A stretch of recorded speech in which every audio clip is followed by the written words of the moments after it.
Hello and welcome to my YouTube channel. That is so crazy to say.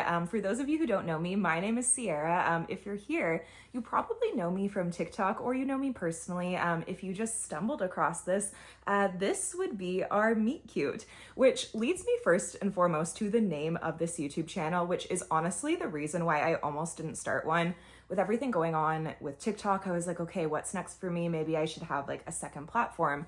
And Instagram has just never really resonated with me in the last 5-6 years of my life. I used to be really active on there, but it's just not fun for me. And I've always thought that like with my content on TikTok, it would translate best to, a podcast or a YouTube channel. But I had never had a reason to take that jump until now. And then when I was thinking about it, I was like, shoot, I can't get my handle because as a teenager, someone in my early 20s, I love to sing and I would post videos on YouTube.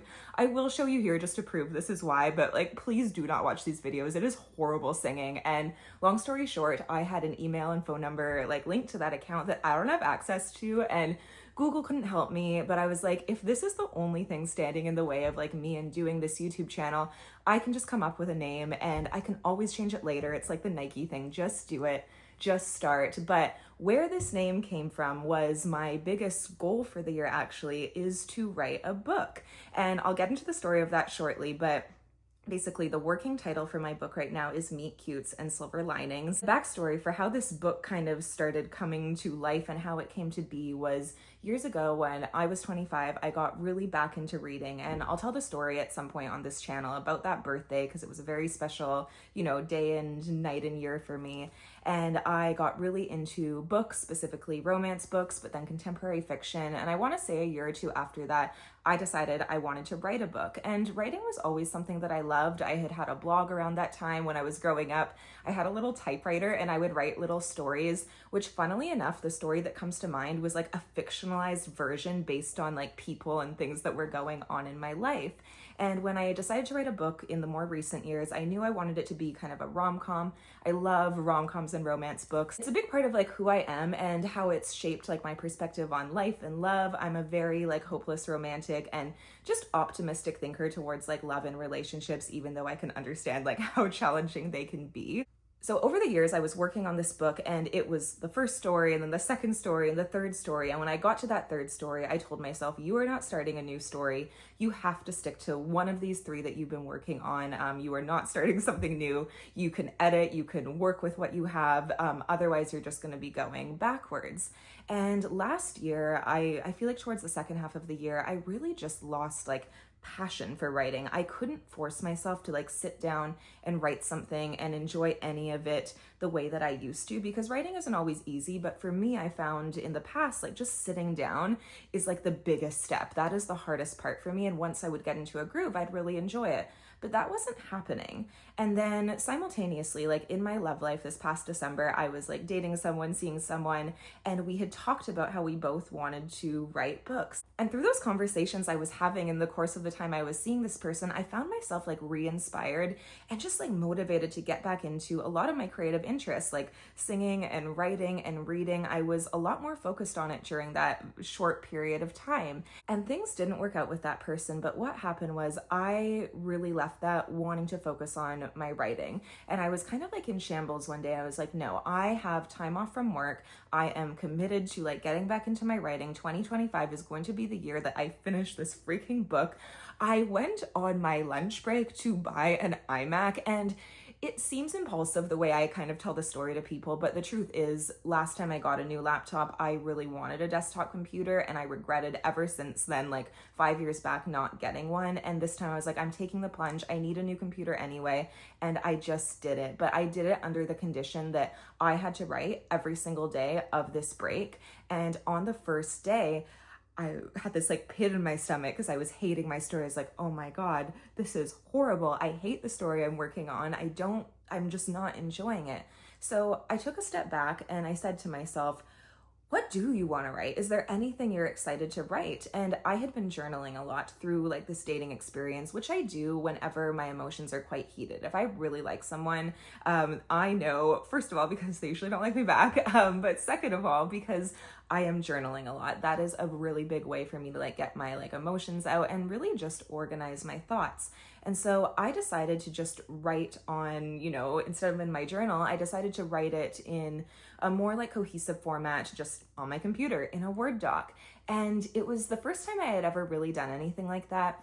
And I felt so fulfilled. And I remember I went to bed that night and I started waking up every hour. I had a new idea. I came up with a title of what this book was going to turn into. The next hour, I wrote the introduction. The next hour, I wrote a chapter about, my first relationship.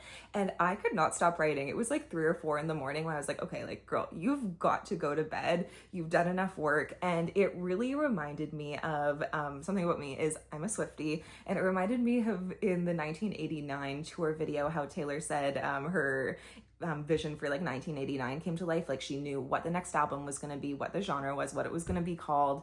And I was like, you know what? I really just think this is my thing. This is the story that I am meant to write. And it just made sense with like what I post on TikTok. And it really ever since has just felt right to me. This story has just like flooded to the surface. And I don't want to say that like any writing project should be easy, but because I know like there's going to be editing points where it is very hard, but I know what the story is. I know what the format is of the book. I know, what the working title is for now, which is Meet Cutes and Silver Linings, because what the book is, and I can tell you the general idea now, is it is like a documentation of all these magical things to have happened in my love life. And even if you end up being single at the end of it, or single, for the time being right now, it doesn't mean that great things didn't happen to you and that the journey can also be just as exciting. The whole point of this book is not to, rip on anyone who I've dated. It's really to mostly focus on the positive experiences. I've written a lot of it so far, and like they all paint people like very positively. And the people who I don't have positive things to say about, their parts in the book are either going to be very short, or it will make sense like as you read them, like why I had to include it in order to like tell certain narratives and whatnot. So I'm only including them like as necessary. And if I really just like, if it's someone who was a short thing and I don't have anything nice to say about them, they're not being included. This isn't like a tell-all of everything to ever happen in my love life. It's just those like really significant magic moments. Like it could be possible that like a boyfriend who I've had in the past would have like one paragraph, whereas someone who I met for 10 minutes in a cafe has like a 5 or 6 page chapter, because of the point that I'm trying to make by sharing that story. So it will be like a little mix of anecdotes and lessons learned. And so like I said, I've always kind of felt that like my dating story times and the things I have to say on dating would translate better to like long form content, and also to a book, because there's a lot of things I wouldn't share on TikTok that I just think it would be misconstrued, and people can be so like vicious in the comment section that I would never want to share something that's like sacred or important to me without knowing I can get my full point across and that people are going to actually listen.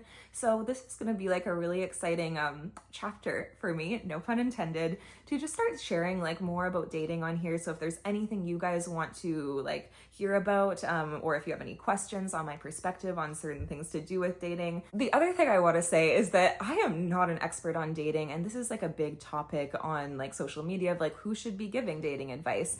I don't really call like what I like to say like dating advice. I kind of just call it like my perspective on dating, my thoughts, and if that's valuable to people and if people can have like takeaways from that, that's great. And if you disagree with it, like that's also okay, because we all approach dating differently and we all have different experiences and intentions and goals with our dating like lives and journeys. Writing this book is my biggest goal for the year and my biggest motivation to kind of start a YouTube channel so I can get some of these thoughts out there and just sort of organize like what I want to keep in the book, what I want to leave out. I can get into my goals in another video if you want to know all my goals for the year. I had a really magical interaction with a tarot reader, someone who I knew personally recently, and I think that's going to be my next video because it really ties into this book and my love life, and it was just such an amazing experience. So stay tuned for that. I think that's going to be like the next video I post on here because I think it's just such a great story and weaves into like new beginnings, new year, and what's to come. So thank you so much for tuning in, and hopefully this was interesting to you and that you want to follow along with me on this journey.